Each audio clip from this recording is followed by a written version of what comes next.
Hey, what's up everyone? I'm Tiffany and welcome back to Midlife Mama. If this is your first visit, please do stick around. Don't forget to push the subscribe button while you're here. In today's video, I want to give you 5 specific steps to take if you've discovered you're pregnant in your mid-40s. That's next. Stay tuned.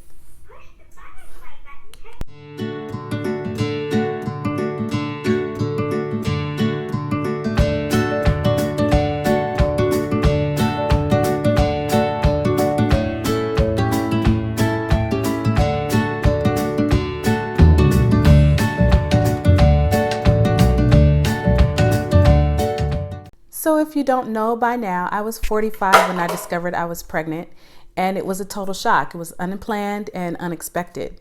So if you found yourself in that place, here are 5 steps you can take right after you finish taking the positive pregnancy test. So the first thing's obvious. The first thing you want to do is find yourself a high-risk doctor. You can go to your OBGYN and get a referral from them. That is what I did. So I ended up with 2 doctors, but make sure you find a very good high-risk doctor. You also want to make sure that you're really comfortable with that doctor. You want to make sure that you like the doctor, and by extension, you want to make sure that you like his staff and that you're comfortable in his office. You will be spending a lot of time in that doctor's office throughout your pregnancy, so you want to make sure that you like the doctor and that he's informative and that he's gentle with the news that he has to give you, because you get a lot of news that's unsettling when you become pregnant for the first time in your mid-40s. So you want to make sure you have a good doctor who can take you through that journey gently, compassionately, and thoroughly.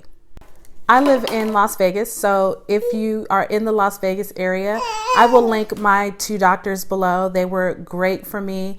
If you read my blog, then I did a Pregnant at 45 series, and that very first blog post, I have my doctors listed. That very first blog post is called Discovering I Was Pregnant. So take a look at that blog post, or I will also link the doctors that I had below. The next thing you want to do is get familiar with your family's medical history, with your medical history, your partner's medical history, and as well his family's medical history. You're going to be asked a lot of questions about whether there are birth defects in your family history, about autism. So you want to make sure that you have the answers to those questions. Having the more information you have during that counseling session, the more helpful it's going to be for them to determine what type of testing you're going to need initially and how far that testing is going to need to go. So yeah, you want to get familiar with medical history of you and your partner. So the next thing you want to do is to check your medical insurance and your company's maternity leave policy. You want to check your medical insurance to see how much coverage you have, what your co-payments are, what your deductible is going to be, and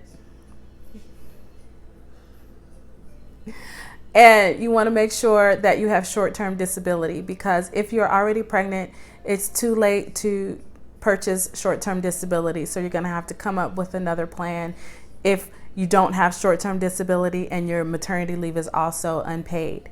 So check your insurance for all of that. You also want to check your maternity leave policy. You want to make sure that you have leave, whether it's paid or not. Family Medical Leave Act will protect your job for 12 weeks, I believe it is, but it will not provide income. So you want to check your policy, make sure you have the time off.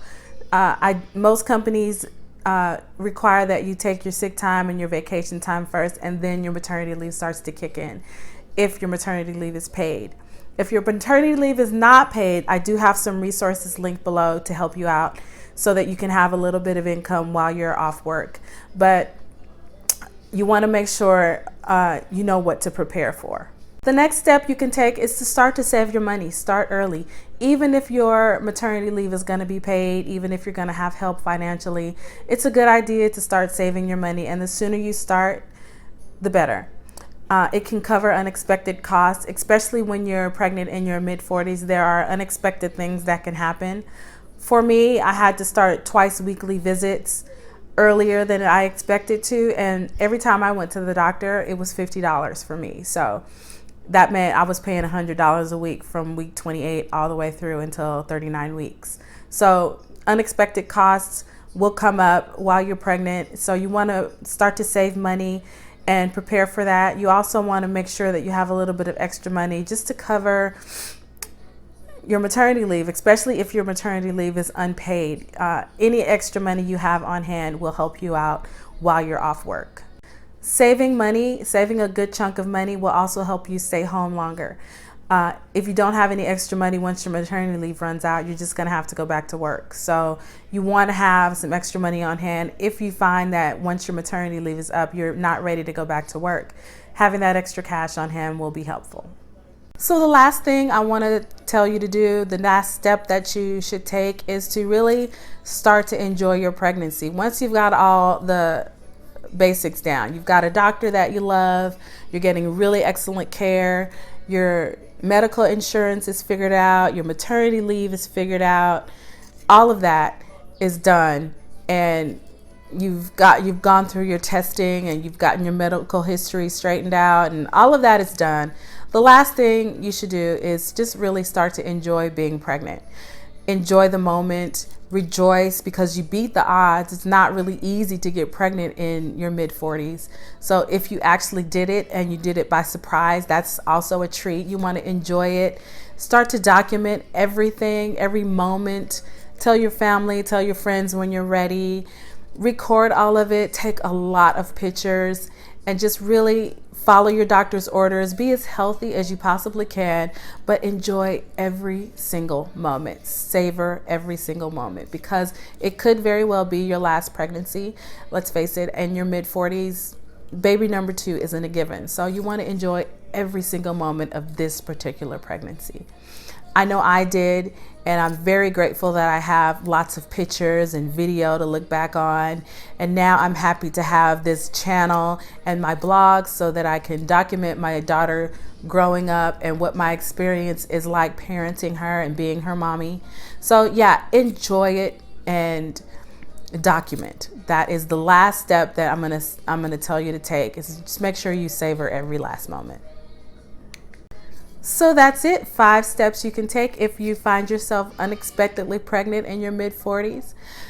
If you are already expecting, if you're expecting and that's why you clicked on this video, congratulations. I wish you a happy, healthy pregnancy and a beautiful, healthy, perfectly healthy baby. Give this video a thumbs up if you liked it. I hope it helped. Share it with someone who it might help, like another midlife mama in the making. Don't forget to hit the subscribe button while you're here. If this is your first visit, welcome. Stick around for a while. And that's it for this week.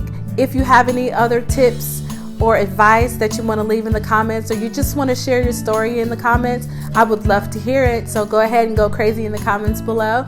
And until then, I'll see you next week. Bye.